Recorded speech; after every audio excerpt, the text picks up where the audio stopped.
Nama hacker Bjorka belakangan ramai jadi perbincangan. Diduga ia meretas sejumlah data milik pemerintah dan juga membocorkan data dari berbagai platform. Kemudian tak hanya itu, ia juga menyinggung sejumlah tokoh di akun media sosialnya. Siapakah Bjorka ini?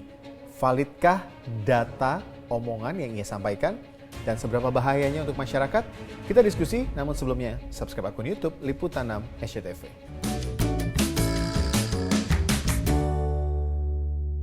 Dimulai dari 1,3 miliar data registrasi SIM card, kemudian ada juga 105 juta data kependudukan dari KPU, hingga data surat rahasia Presiden Joko Widodo periode 2019 hingga 2021, termasuk di dalamnya surat dalam amplop tertutup dari BIN yang diklaim oleh sebuah akun Twitter Bjorka dimilikinya setelah meretas berbagai data milik pemerintah. Di akunnya bahkan Bjorka juga menyinggung hal lain. Bjorka mengklaim mengetahui siapakah dalang kasus pembunuhan Munir.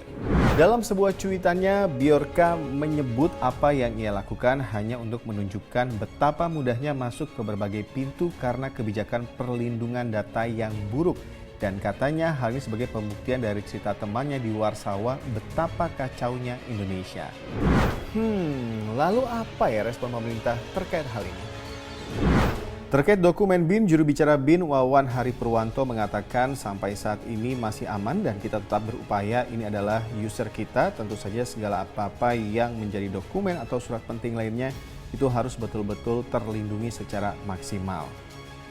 Kemudian terkait dugaan kebocoran data Kominfo, Dirjen Aptika Kominfo Samuel E. Pangerapan mengatakan jangan sampai serang data pribadi masyarakat. Lalu, Kepala Sekretariat Kepresidenan Heru Budi Hartono mengatakan tidak ada isi surat-surat apapun yang kena hack. Lalu apa kata Menteri Komunikasi dan Informatika yang disebut-sebut sebagai pihak yang paling bertanggung jawab atas dugaan kebocoran data masyarakat? Sedikitnya ada 3 pernyataan Menkominfo yang hingga kini menjadi perbincangan. Menkominfo justru mengimbau masyarakat jaga sendiri nik masing-masing, harus ada tanggung jawabnya, jaga nik kita sendiri. Setelah itu, Menkominfo imbau masyarakat sering ganti password di platform masing-masing. Bahkan dalam RDP dengan Komisi 1 DPR, Menkominfo Johnny G. Plate mengatakan terkait serangan siber secara tugas bukan kewenangan Kominfo, serangan siber domain BSSN.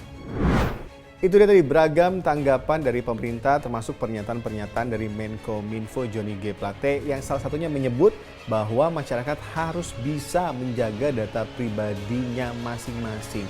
Tapi ya dalam cuitannya Bjorka juga disebut data Kominfo ini telah bocor. Jadi gimana ya? Lalu siapa ini Bjorka? Banyak spekulasi bermunculan siapa sebenarnya sosok Bjorka meskipun belum ada data yang valid siapa sosok yang saat ini ramai jadi perbincangan. Lalu validkah data-data yang diklaim Bjorka dimilikinya? Kemudian apakah dugaan kebocoran data ini berkaitan dengan momen-momen tertentu, pemilu misalnya? Nah, terkait hal ini saya diskusi dengan beberapa pengamat. Kalau bicara soal datanya, kami sudah cek, datanya valid. Jadi dari data IndiHome, browsing IndiHome yang disebarkan Bjorka, browsingnya valid, IP-nya valid, itu IP Telkom semua. Lalu data 1,3 miliar pendaftaran registrasi kartu SIM, walaupun angkanya bombastis, kita mengira bahwa itu meragukan karena seluler di Indonesia penduduknya di bawah 300 juta, selulernya kira-kira 320 juta. Mengapa ada data 1,3 miliar kartu SIM? Ternyata ada banyak nik yang didaftarkan untuk ratusan, bahkan ada nik yang didaftarkan untuk ribuan SIM. Jadi logikanya jika satu kartu rata-rata pakai 5, satu nik pakai 5 kartu SIM saja itu sudah 1,5 miliar. Jadi datanya valid. Ya sampai hari ini sih belum terlalu jauh ke sana ya. Saya sih masih melihat ini ada semacam kegelisahan dari komunitas hacker terhadap sikap dari pejabat publik kita ya. Jadi kegelisahan ini kemudian mereka tunjukkan dalam bentuk protes-protesnya seperti itu. Protesnya hacker kan berbeda dengan mahasiswa. Kalau mahasiswa demo di depan istana misalnya. Tapi kalau hacker ya dengan kapasitas dia, ya dengan kemampuan dia yang mereka bisa lakukan, bentuk protesnya seperti itu. Lalu apa yang sebaiknya pemerintah lakukan untuk mengantisipasi dugaan kebocoran data dan juga peretasan ini? Pertama adalah aksi penindakan. Ini bisa dilakukan oleh perangkat-perangkat penegak hukum. Dalam hal ini tentu polisi cyber ya, cybercrime Mabes Polri yang mempunyai perangkat juga sebenarnya untuk melakukan pelacakan dan pengejaran. Tapi yang kedua, tindakan tertutup itu bisa juga dalam ranah penggalangan namanya.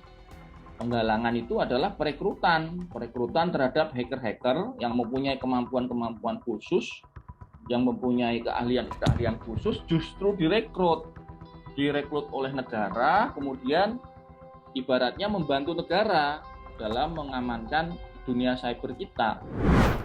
Jika memang ini berbahaya, bagaimana dengan masyarakat? Apa yang masyarakat bisa lakukan untuk melindungi data pribadinya masing-masing seperti yang dikatakan oleh Menkominfo di saat masyarakat harus memberikan data pribadinya ketika menggunakan berbagai platform dan menggunakan berbagai layanan. Nah, dalam hal ini yang terjadi yang dibocorkan oleh Bjorka adalah ini masyarakatnya sudah hati-hati. Kita dalam posisi nggak bisa milih. Aku mau pakai kartu SIM, diharuskan ngasih NIK. Aku mau pakai jasa PLN, diharuskan ngasih data kependudukan. Sementara yang menyelenggarakan layanannya tidak menjaga dengan baik. Saya nggak bisa apa-apa. Saya nggak ada pilihan. Saya kalau misalnya nggak mau ngasih data kependudukan, mau daftar PLN nggak bisa, nggak pakai listrik saya. Saya misalnya mau pakai kartu prabayar atau pakai jasa telepon, saya tidak bersedia memberikan NIK saya nggak bisa pakai telepon gitu loh. Saya dalam posisi tidak bisa memilih. Nah sekarang harusnya pemerintah yang mewajibkan masyarakat untuk memberikan data kependudukannya itu bertanggung jawab setidaknya untuk menjaga hal ini, dan ini terbukti bahwa tanggung jawab itu kurang dijalankan dengan baik. Sejumlah pihak menyoroti desakan pengesahan Undang-Undang Perlindungan Data Pribadi. Poinnya harus tercantum aturan bagi pengelola data di Indonesia. Jadi jelas siapa yang akan bertanggung jawab jika data kita diretas. Tapi sebenarnya masyarakat takut nggak ya? Aware nggak sih jika data kita bocor? Karena takutnya kalau misalkan kita nggak aware, nanti data-data pribadi kita tuh jadi disalahgunakan sama pihak-pihak yang nggak bertanggung jawab. Yang paling mudah sih saya selalu mengganti password saya secara berkala, minimal 3 bulan sekali. Jadi kita memang harus pintar. Kadang term of condition ini kan dalam bahasa Inggris ya. Kalau bisa memang di set up teleponnya ke bahasa Indonesia aja supaya bisa term of conditionnya dalam keadaan bahasa Indonesia. Jadi jangan main asal centrang aja. Semua pihak sebenarnya bisa menjadi target peretasan atau pencurian data pribadi. Apalagi ini di era digitalisasi. Coba di HP kamu, ada berapa banyak aplikasi yang terhubung dengan data pribadi? Gimana kamu memproteksinya? Apalagi saat ini belum ada payung hukum Undang-Undang Perlindungan Data Pribadi. Saya Reza, makasih udah diskusi. Kita ketemu di diskusi selanjutnya.